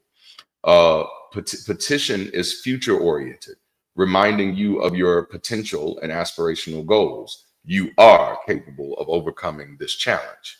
This shift in perspective can bolster persistence in the following ways, and I'll let you hit it from here. Yes. So petition externalizes your inner dialogue, reframing it as encouragement from a trusted advisor, your future self, For example, you are closer to your breakthrough than you think, helps counter self-doubt during difficult times. And this cultivates self-encouragement, right? Yeah. Yeah. And so encouraging self-talk reduces feelings of isolation and self-criticism, which can drain persistence. Yes. Petition helps you push forward with a renewed sense of confidence and determination. Yep. And this and petition is actually a powerful practice. Like I learned how to do this one in church, but I was giving it away, right? So I learned this in church as prayer. Okay, prayer is ultimately, especially charismatic churches, it's telling God what He's going to do. It's telling God what He's capable of doing. Yeah. God, I know you're capable. I know you're worthy. I know you're able to make a way out of no way. God, I invite you into this situation to start moving and working and doing all that. That's what that was. So now instead of having this conversation with God, I have this conversation with myself. And notice how that shifts, because the prayer, remember when they're consecrated, it's a prayer service, it shifts from you are capable to you are here, the waves are moving. It shifts to it's in place in the present. That's right. It's looking forward in the future. Absolutely. And so you take it and you all that good stuff you were saying about God and all that powerful stuff you were saying about God, you put that responsibility back on you. So now I look in the mirror and I say, Darante, you're a way maker. You know how to make a way out of where there is no way. You have been the wheel in the middle of a wheel. They have formed the weapons and they didn't prosper, bro. You bad all by yourself. Don't you let this get you down. I know it. I'm good looking. No, when I tell you, like when he I say, "Oh, you handsome, you looking good on that screen," he be like, "I know." Like I always look good. Oh yeah, that is what I said the other day. Oh man, but yeah, it's that again. This is getting intentional and directional about our own self-talk, and so it's moving out of that seat of affirmation. Is me sitting in that seat, encouraging myself. You know what I'm saying? Encourage yourself. That song. You encourage yourself without the Lord. I don't need the Lord to encourage myself. You know, so you encourage yourself, affirmation, but then like petition is like it's empowering yourself. It's coaching yourself. Yeah. It's instructing yourself. It's assigning yourself. You will get through this. You will do what it takes to figure this out. Yeah. You will. No, you have what it takes. No, you're worthy of, you're worthy of this, bro. Like it's you talking to yourself as the coach, like you said, as that future advisor, you know, or that trusted advisor, which is a version of you who's already you are imagining a version of you who already knows you can do anything you put your mind to, and is standing in that future saying, come get it, man. Come get this work. You a bad somebody. You a bad motherfucker, man. You a bad motherfucker, man. You know, you got to show up. Show you right. Who's the baddest? You know, you've got to get it. You know, I don't want to say you've got to, but it's extremely helpful to become your most. It's extremely helpful to be your favorite cheerleader and your favorite coach. If you can become your biggest cheerleader and your biggest coach, you will unleash a beast on the inside of you that can knock your goals out of the park, primarily because you done squatted up. You turned yourself into a trinity, cheerleader, coach, and player. Oh, man. That's it. I like it. Yes. Love it. Oh, so enough. And so petition also acts as a cognitive reset. When faced with failure or frustration, petition serves as a mental reset button, redirecting your focus away from the current struggle toward your potential. You are someone who learns from every setback. You put the adverb in there. Yeah. How many times? Yep. I'm learning from every single one of them. Yes. Frame failure as progress. This reframing reduces the emotional toll of challenges and keeps you from giving up prematurely, encouraging you to see difficulties as stepping stones rather than roadblocks. And I love that, giving up prematurely. Imagine how many people gave up prematurely and they were just at the brink of that million, or they were just at that brink of getting a promotion. You know, it's so many things that you could possibly look back on and say, man, when did I give up and why did I do that? Yeah. And how can I learn from that to go forth, you know? Absolutely. Absolutely. And so lastly, it empowers self-directed growth. Petition focuses on the aspirational you, encouraging self-improvement and proactive growth. Statements like, you are learning to navigate this with grace. Yes, you are. Remind you of the personal development journey embedded in persistence. This approach shifts the focus from external outcomes to centric growth, making persistence feel rewarding even before you achieve tangible results. Yep. And that's definitely something that, because if y'all think Bridge City is an ambitious mission, wait till you see everything else that I'm trying to do. So like, I really am trying to do a lot of ambitious things. And this is how this methodology, which obviously we call the MAP methodology, kind of got built, is that I need a high amount of energy to get stuff done. I need a high drive, a high motivation. But I started finding that motivation on the persistence side of realizing that, you know, hey, if nobody else does it, I'm going to do it because it's important to me. And I'm not doing it. I'm doing it because I know it will be helpful. I'm doing it for me. I want to do it. You know what I'm saying? These are things that I want to do. And that's where my persistence comes from. And so when just getting things done always feels good to me. Like, it's just like, oh, I can't believe it. I can't believe it. And I used to tell people, like, I'm doing all this stuff because there were times like, why are you doing all this? Ain't nobody supporting this. Ain't nobody going to be doing this. And I'm like, well, if any day comes where someone says, oh, I'd want to support that, I won't have to start that day.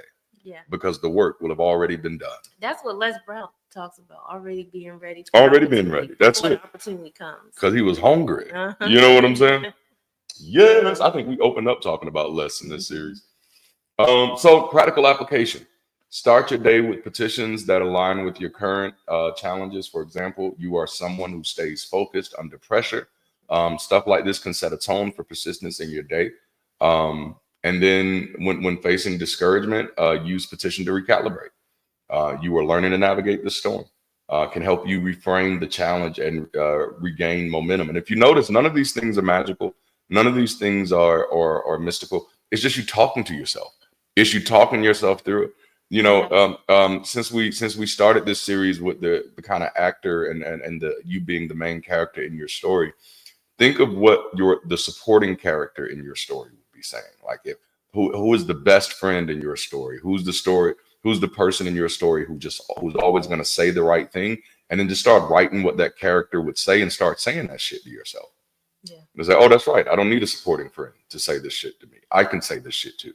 And so then when I do get some supporting characters in my story who are truly support, I can go ahead and give them the script. This is what you need to say to me so I feel good. Okay.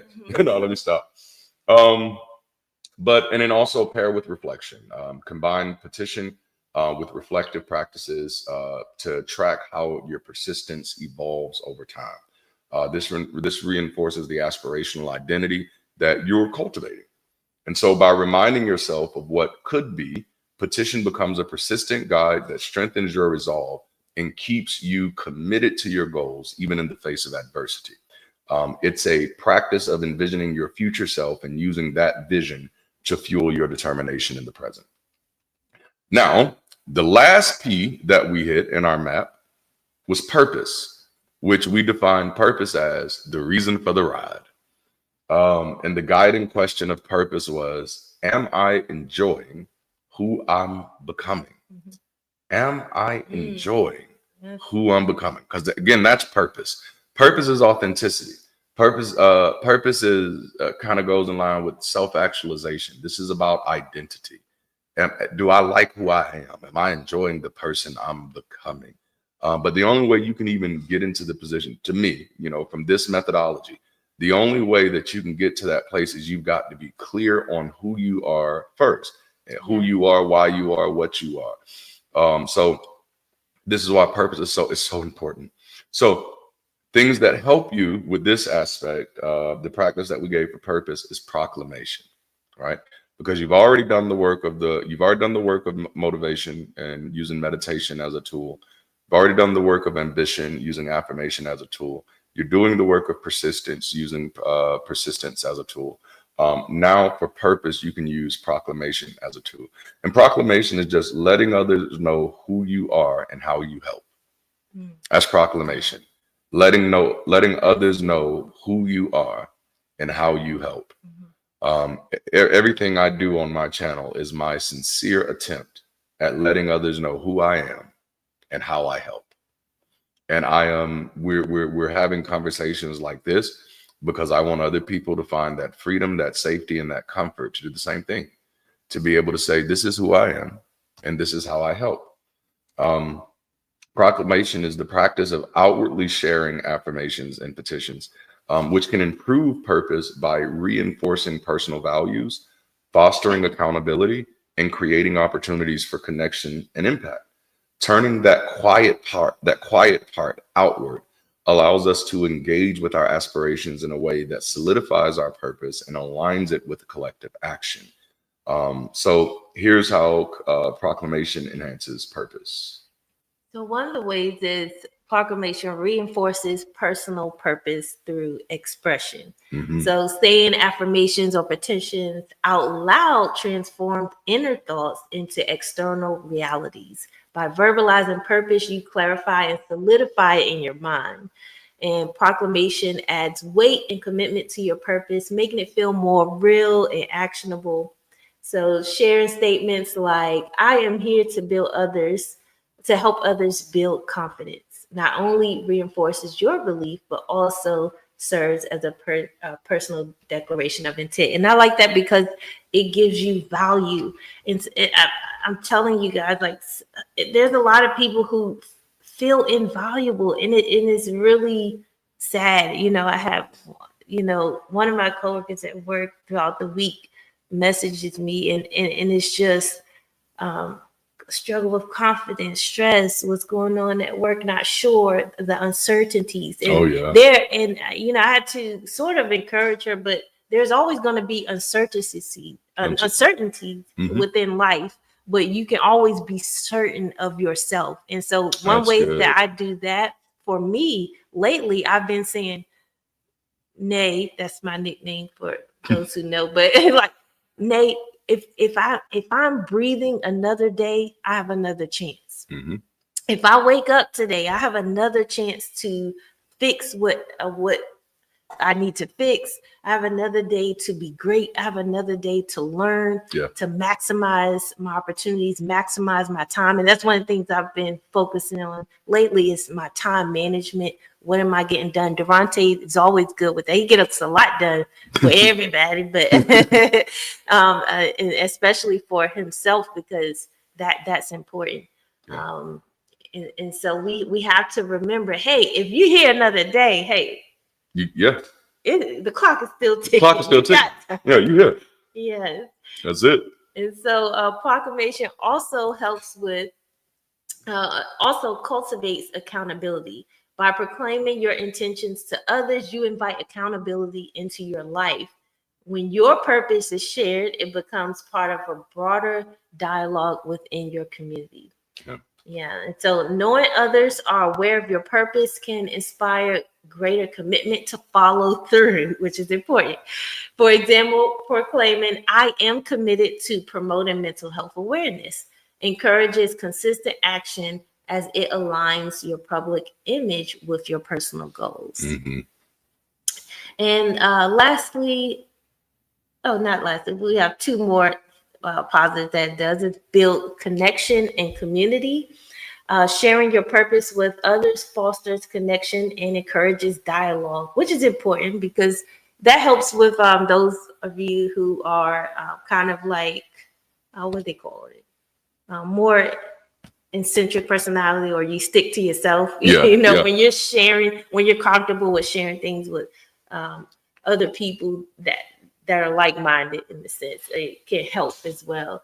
And so proclamation creates opportunities for others to resonate with your values and join you in pursuing common goals. And you'd be surprised who has a common value. That's right. When you start talking, right. get to know others, right? That's actually a big one, because then you're saying you're letting people know who you are and how you help. And then if someone else is engaging in that same type of mentality, when they hear how you help, if how you help is a way that they're also trying to help, then you find partnership, you find community, you find what you need.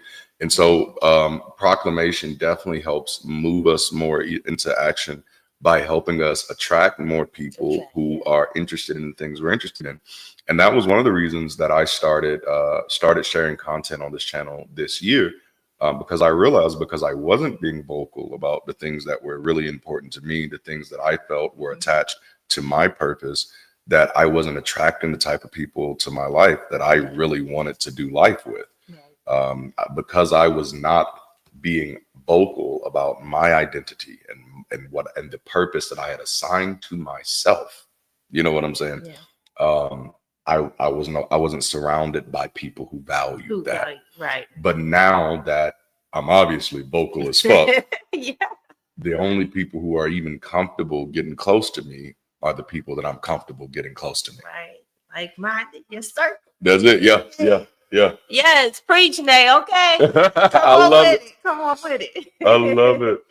And so when others align with your purpose, it gains momentum and shared meaning. For example, proclaiming I aim to create opportunities for marginalized voices might inspire collaboration or support, amplifying your impact. And it's so many ways you can do that in avenues. So every little bit counts, because I think sometimes too that can be an issue with if someone said, well, what I want to do, it looks too small from what you want to do. Where you want, all the pieces matter. All right? the pieces matter.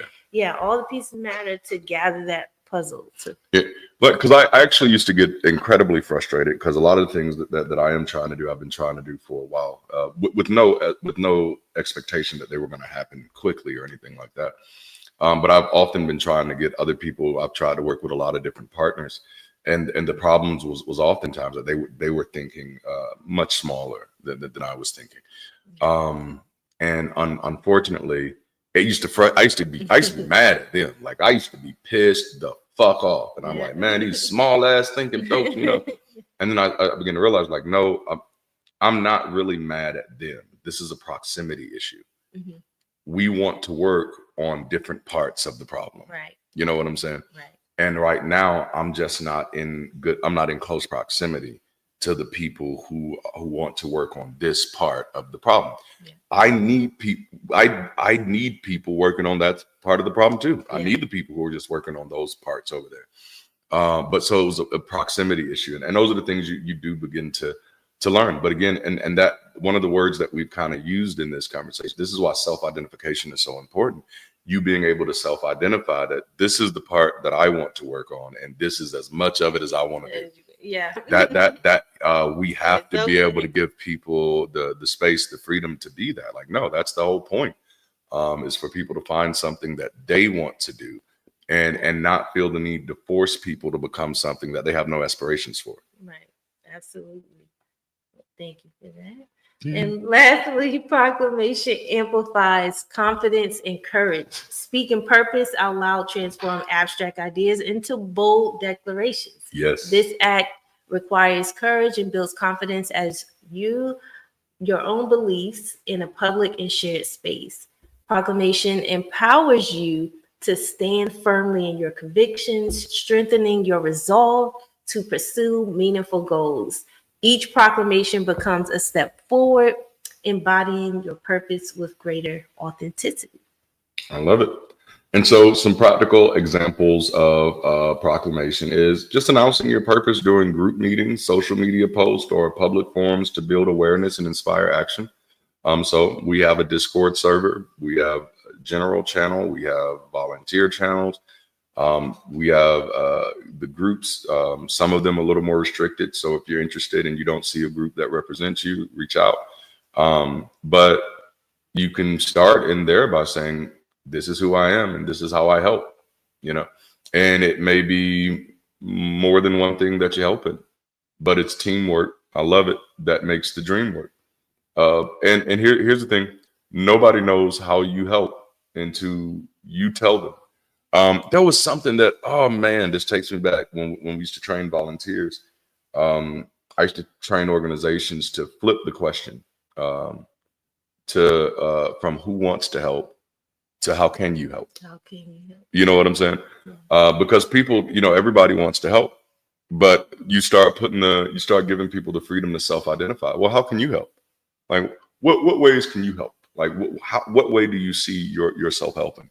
That's a question that you can think about. And then you just throw it in the chat. That's one of the ways you can start doing that. You can use proclamation as a tool for team building, inviting others to share their purposes and find intersections between goals, which is pretty much what we're even doing by having this conversation. But then you can just you can combine this into your affirmation rituals as well. Begin or ending your day by proclaiming your purpose aloud to yourself or a trusted circle, reinforcing your children, or reinforcing your direction. And it can be anybody. It can be your children. It can be your family. It can be a cousin that you're just going to call every day and say, hey, I'm just calling to remind you that I'm that dude. All right, I'll holler. You know what I'm saying? Just whatever it is. And hopefully your proclamation isn't I'm that dude. I mean, it could be like if those words mean something to you. But whatever it is, you know, you want to find create more opportunities saying it to yourself, and then saying it to others so you can hear yourself saying it, and also you can have that feeling of knowing that you said this out loud to somebody else. That's so freeing. Yeah. And then it moves from being freeing to becoming normal, and then it moves to from becoming normal to becoming natural for you. And then at that moment, it's just a part of your identity. This is a beautiful map. So just to kind of conclude here, and this is the series finale, and this has been one hell of a series, man. I've enjoyed it all the way through. Drive is important, not just for personal fulfillment, but also for advancing societal progress. Which a major part of that's the reason we're building community beyond superstition, is because we want to have a positive, healthy impact on the world that we live in. And so ways that drive kind of plays into that is it leads over to innovation and creativity, developing new ideas, technologies, solutions, or plans that benefit society. It encourages creative thinking and problem solving. It also creates room for more advocacy and reform, because then we're able to work towards social justice, equality, and systemic change, as well as mobilizing communities and influencing policies. When we're driven as a community, gives us the opportunity to collaborate with others to achieve common goals and build networks and foster teamwork. The importance of drive is it helps us achieve our goals. It helps with personal fulfillment and societal advancement. It contributes to a sense of accomplishment and self-worth, enhances life satisfaction through the pursuit of meaningful activities. It drives collective effort that lead to improvements in quality of life, which that's a concern for me.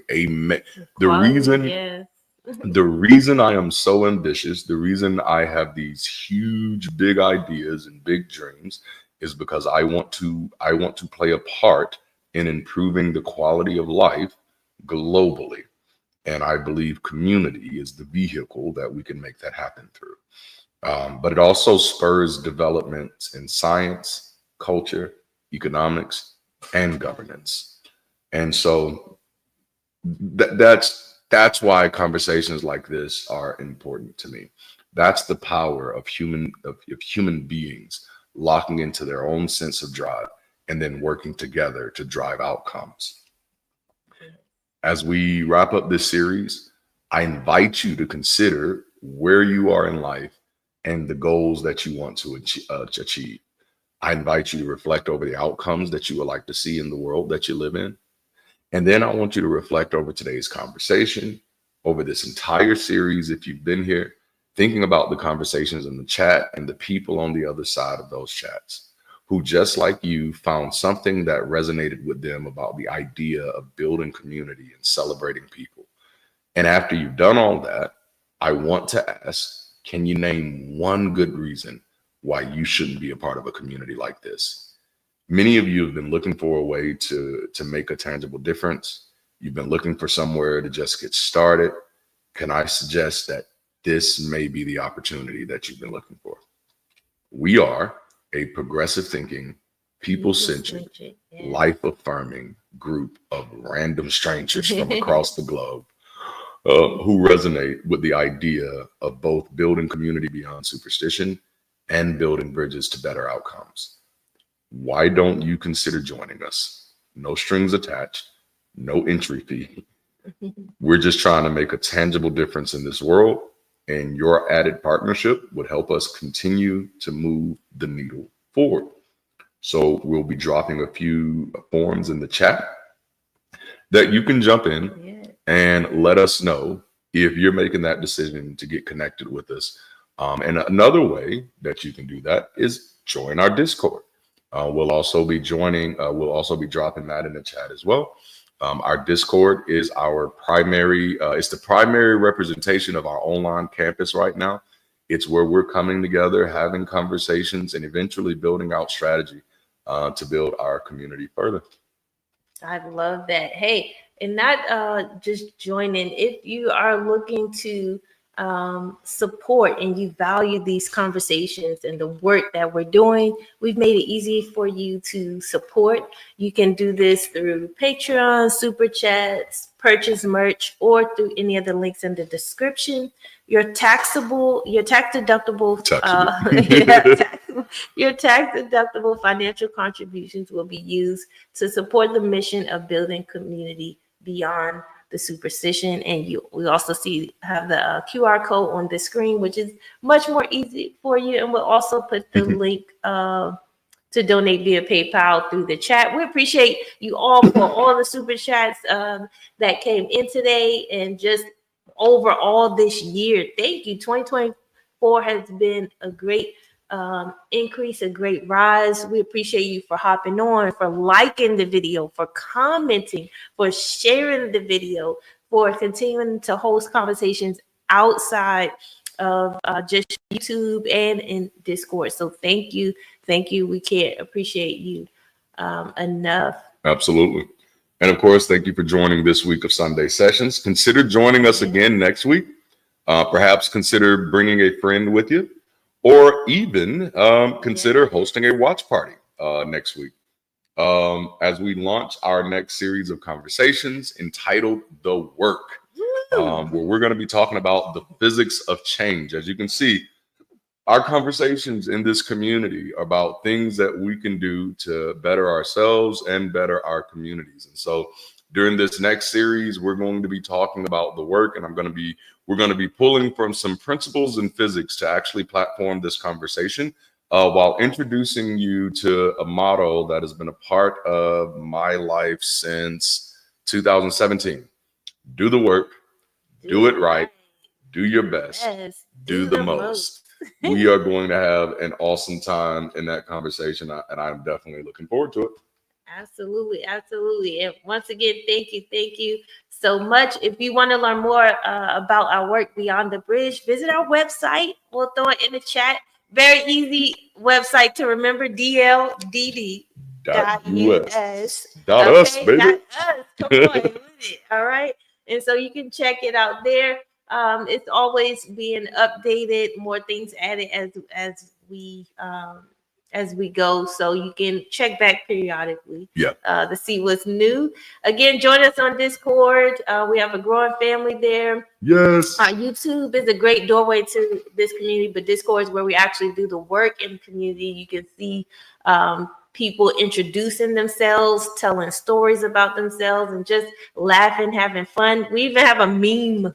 Meme chat. Yeah, here's a meme chat. So join Discord. Thank you, babe, for putting that in. I think I did. We'll be there in just a moment.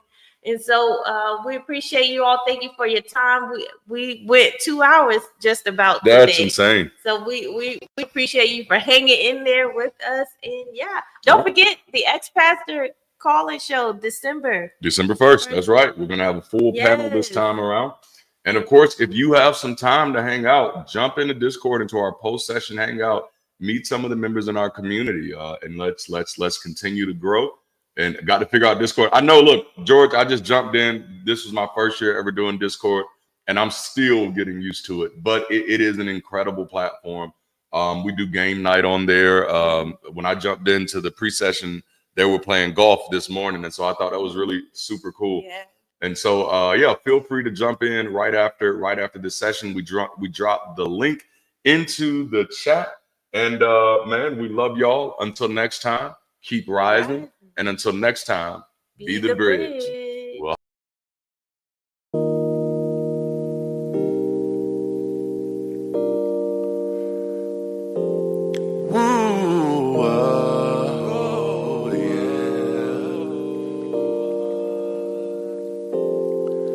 I was living my life in the servitude of misunderstandings of people I loved.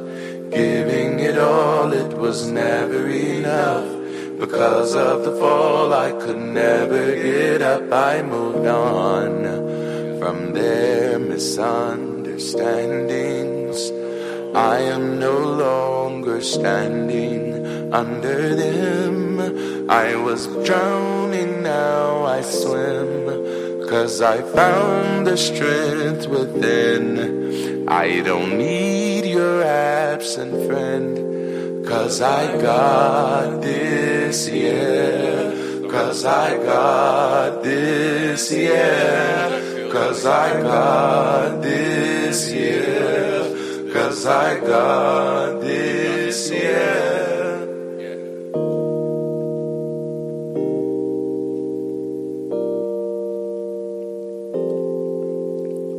This is holy ground. Depraved and deprived, I was living your lies. Lost in a moment with truth sacrificed. Voices aplenty that never seem right. Visions, distractions that altered my sight. I moved on from their misunderstandings. I am no longer standing under them. I was drowning, now I swim. 'Cause I found the strength within. I don't need your absent friend. 'Cause I got this, yeah. 'Cause I got this, yeah. 'Cause I got this, yeah. 'Cause I got